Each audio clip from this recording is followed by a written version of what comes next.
गाय को कौन सा फल खिलाने से उत्तम फलों की प्राप्ति होती है। इस प्राचीन कथा के माध्यम से हम जानते हैं गाय को कौन सा फल खिलाना चाहिए। दोस्तों, एक समय की बात है। देवर्षि नारद भगवान शिव के दर्शन करने के लिए कैलाश पर्वत की ओर निकल पड़ते हैं। तभी उन्हें रास्ते में अनेक गायें दिखाई पड़ती हैं और गायों के साथ अनेक शेर भी घूम रहे होते हैं। दो विपरीत पशुओं को एक साथ देखकर उन्हें बड़ा विस्मय हुआ। तभी उन्हें एक मनुष्य दिखाई पड़ता है जो गायों के साथ खड़ा है और उन्हें भोजन करा रहा है।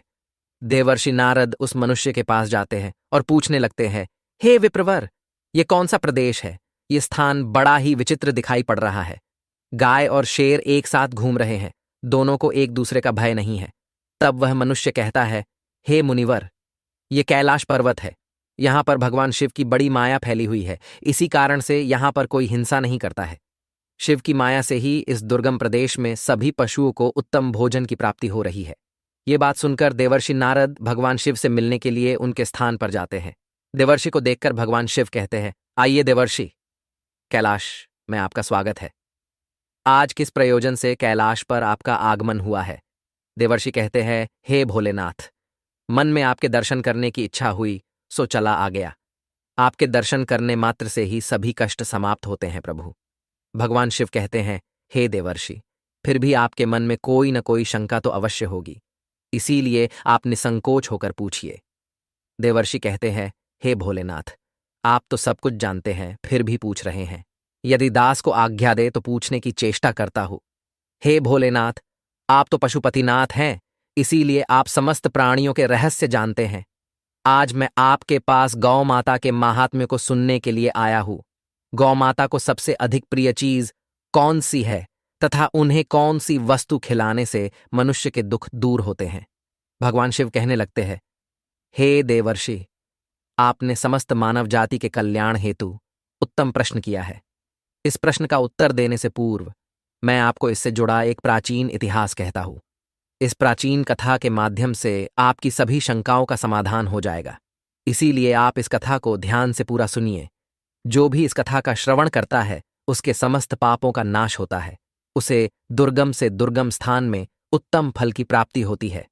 देवर्षि कहते हैं, हे भोलेनाथ, आपके मुख से इस कथा को सुनना मेरा परम सौभाग्य है। कृपया आप इस कथा को अवश्य कहिए। मैं इसे ध्यानपूर्वक सुनूंगा और इसका प्रचार करूंगा। फिर भगवान शिव नारद जी को कथा सुनाने लगते हैं। हे देवर्षि, पूर्वकाल की बात है, पृथ्वीलोक पर दाशेरक नाम का जो देश है, उसके पश्चिम भाग में एक अत्यंत दुर्गम मरुस्थल है। उस मरु प्रदेश में कोई भी मनुष्य प्राणी जीवित नहीं रह सकता। वह प्रदेश प्राणियों के लिए भय उत्पन्न करने वाला तथा अत्यंत दुष्कर है। वहां पर कोई भी मनुष्य प्राणी निवास नहीं कर सकता। उस स्थान पर केवल प्रेतों का ही वास रहता है। वहां की भूमि तपी हुई गर्म बालू से भरी रहती है। उस स्थान पर बड़े बड़े सर्प निवास करते हैं जो अत्यंत दुष्ट और भयंकर है। उस मरु प्रदेश में सूखे हुए और थोड़ी छाया वाले वृक्ष ही उगते हैं। शमी, खैर, पलाश, करील, पीलू आदि प्रकार के वृक्ष ही उस स्थान पर रहते हैं। कांटों से भरे हुए ये वृक्ष अत्यंत भयंकर दिखाई पड़ते हैं। उन पर कोई फल नहीं उगते हैं, इसी कारण से कोई प्राणी वहां पर जीवित नहीं रह पाते। उस स्थान पर केवल पाप करने वाले प्रेत और पिशाच ही निवास करते हैं। यमराज के द्वारा कष्ट भोगने के लिए उस स्थान पर उन्हें छोड़ा जाता है। भूख और प्यास से व्याकुल होकर वे प्रेत उस निर्जन स्थान पर भटकते रहते हैं। उस मरुस्थल में बहुत थोड़ी वर्षा होती है, आकाश में बादल भी कम ही दिखाई पड़ते हैं। पीने के लिए कहीं पर भी जलाशय नहीं होता है। भूमि पर जो जल गिरता है वह भी तुरंत ही अदृश्य हो जाता है। फिर एक दिन एक बनिया अपने साथियों के साथ उस निर्जन स्थान की ओर चलने लगता है। फिर दुर्भाग्यवश होकर वह अपने साथियों से बिछड़कर उस निर्जन स्थान में पहुंच जाता है। उस मरुस्थल में वह इधर उधर भटकने लगता है और अपने साथियों को खोजने लगता है। बहुत देर तक इधर उधर भटकने के पश्चात उसके मन में भ्रम होने लगता है। अधिक समय तक चलने के कारण वह भूख और प्यास से पीड़ित हो जाता है। उसे अपनी प्यास बुझाने के लिए कहीं पर भी जल दिखाई नहीं पड़ता है। फिर एक स्थान पर खड़ा होकर वह चारों ओर देखकर सोचने लगता है, किस दिशा में गांव है, किस दिशा में जल है, मैं कहाँ जाऊं? लगता है अब इसी स्थान पर मेरी मृत्यु हो जाएगी। इतना सोचकर वह भगवान विष्णु की आराधना करने लगता है। फिर उसी समय उसे कुछ प्रेत दिखाई पड़ते हैं जो उसी की तरफ आ रहे होते हैं।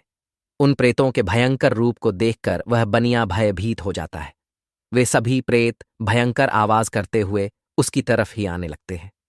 उस स्थान पर छिपने के लिए कोई भी स्थान नहीं होता है और उसके शरीर में बल न होने के कारण वह भाग भी नहीं पाता है। इसीलिए चुपचाप उसी स्थान पर खड़ा होकर भगवान से प्रार्थना करने लगता है। फिर वे भयंकर प्रेत उस बनिए के निकट आते हैं और उसे दुर्बल जानकर उसके पास आकर इस प्रकार से कहने लगते हैं, हे मनुष्य, इस भयंकर मरुस्थल में किस कारण से तुम्हारा आगमन हुआ है? लगता है तुम अपने साथियों से बिछड़कर इस वन में भटक रहे हो। तुम्हारे मुख को देखकर लगता है तुम भूख और प्यास से पीड़ित हो। उन प्रेतों के ऐसे वचन सुनकर उस बनिए को बड़ा आश्चर्य हुआ। वह सोचने लगा, बड़ी ही विचित्र बात है, ये भयंकर प्रेत मुझे खाने के बजाय मेरा हाल चाल पूछ रहे हैं। वह बनिया उन प्रेतों से कहने लगता है, हे प्रेतों, दुर्भाग्य से मैं अपने साथियों से बिछड़कर इस स्थान पर आ गया हूं। कृपया तुम मेरा भक्षण न करो। मैं भगवान विष्णु का भक्त हूं। इस समय मैं भूख और प्यास से व्याकुल हो रहा हूं। तब उस प्रेत ने कहा, हे मनुष्य, तुम चिंता मत करो, हम तुम्हारा भक्षण नहीं करेंगे। भगवान की कृपा से हमें इस मरुस्थल में भी उत्तम भोजन की प्राप्ति होती है। इस प्रकार से कहकर उस प्रेत ने अचानक से एक टोकरी प्रकट की जिसमें नाना प्रकार के व्यंजन और जल रखा हुआ था। वह प्रेत उस बनिए से कहने लगता है, हे मनुष्य, लो, इस टोकरी से अन्न लेकर तुम ग्रहण करो। उस टोकरी में रखे हुए व्यंजनों को देखकर वह बनिया बहुत प्रसन्न हुआ और उसने तुरंत ही उस टोकरी में से अन्न लिया और उसे जल्दी जल्दी खा लिया। उस अन्न को खाकर बनिए की भूख शांत हुई और वह संताप से रहित हो गया और उस प्रेत को प्रणाम करते हुए कहने लगा, हे प्रेतों, तुम्हारा धन्यवाद है। आज तुमने मेरी भूख और प्यास मिटाई है। फिर उस प्रेत ने अन्य प्रेतों को भी भोजन करने के लिए कहा। सभी प्रेतों ने उस टोकरी में बचा हुआ भोजन भी खा लिया। फिर वह भोजन की टोकरी अचानक से अदृश्य हो गई। इस विचित्र घटना को देखकर उस बनिए को बड़ा आश्चर्य हुआ। तब उस बनिए ने उस प्रेत राज से कहा, हे भाई, इस वन में मुझे यह बड़े आश्चर्य की बात प्रतीत हो रही है। इस वन में न फल के पेड़ है, न नदी है और न सरोवर है, फिर भी तुम्हें इतना सुंदर और स्वादिष्ट भोजन कहाँ से प्राप्त होता है? तुम कौन हो और इस वन में किस कारण से तुम लोग भटक रहे हो? कृपया मुझे विस्तार से तुम्हारा सारा वृतांत सुनाओ। फिर वह प्रेत कहने लगा, हे मनुष्य, मैं तुम्हें मेरे पूर्व जन्म के बारे में बताता हूं, इसीलिए तुम इसे ध्यानपूर्वक सुनो। पूर्व जन्म में मैं मध्य देश में रहता था। मैं बहुत ही धनवान सेठ था। मेरे पास किसी चीज की कोई कमी नहीं थी। मैंने व्यापार करके बहुत सारा धन इकट्ठा किया था, किंतु उस नगर में मेरे जितना दुरात्मा दूसरा कोई नहीं था। मैंने दूसरों को लूटकर सूत लेकर धन अर्जित किया था। मैंने अनेक लोगों के साथ छल किया था। मैंने कभी भगवान की पूजा नहीं की, कभी दूसरों को दान नहीं दिया। उसी समय में मेरे एक गुणवान ब्राह्मण मित्र थे जो सदैव मेरे हित की बात किया करते थे। उन्होंने मुझे कई प्रकार का महत्वपूर्ण ज्ञान दिया था। धन की रक्षा के लिए उन्होंने अनेक उपाय भी बताए। फिर एक दिन मैं उनके साथ तापी नदी के तट पर गया।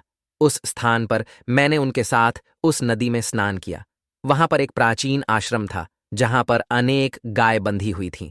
अपने मित्र की बात मानकर मैंने उन गायों को एक टोकरी भर केले के फल खिलाए और फिर लौटकर अपने घर चला आ गया।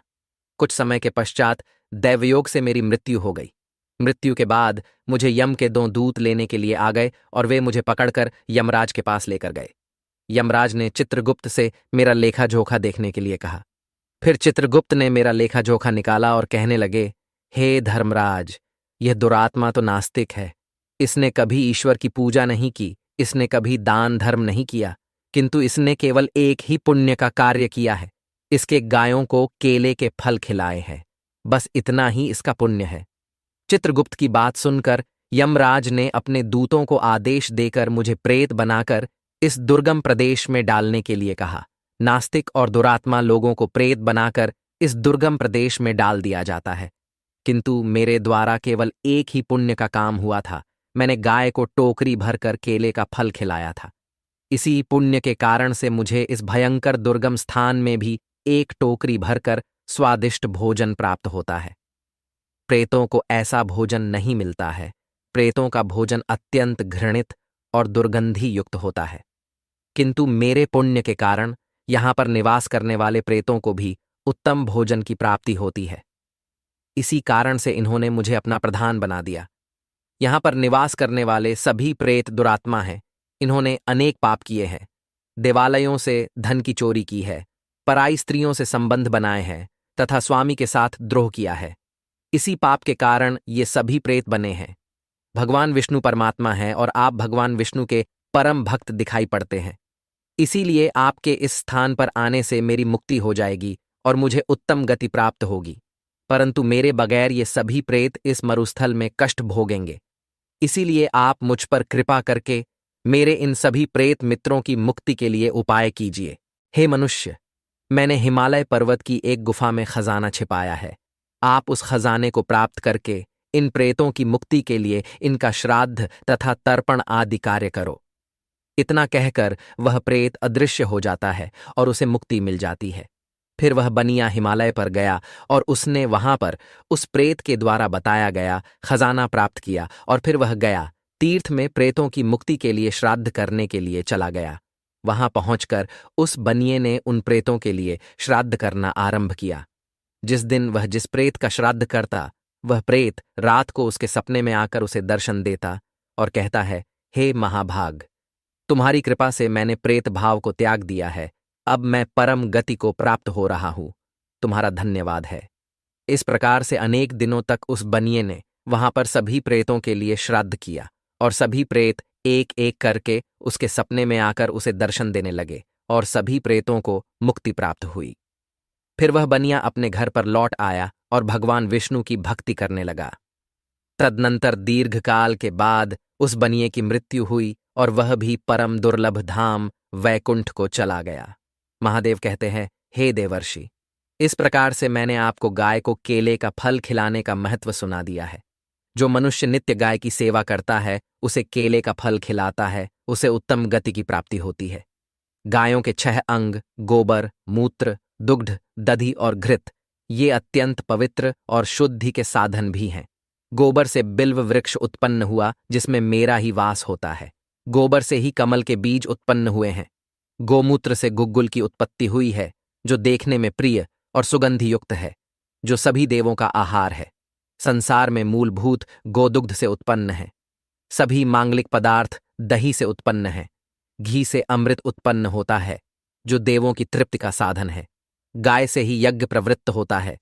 गौ माता के शरीर में 33 कोटि देवी देवताओं का निवास होता है। गाय एक अत्यंत पवित्र, निर्मल, शांत, निष्पाप जीव है। आर्गवेद में इसे संसार का पालन पोषण करने वाली कामधेनु माता कहा गया है।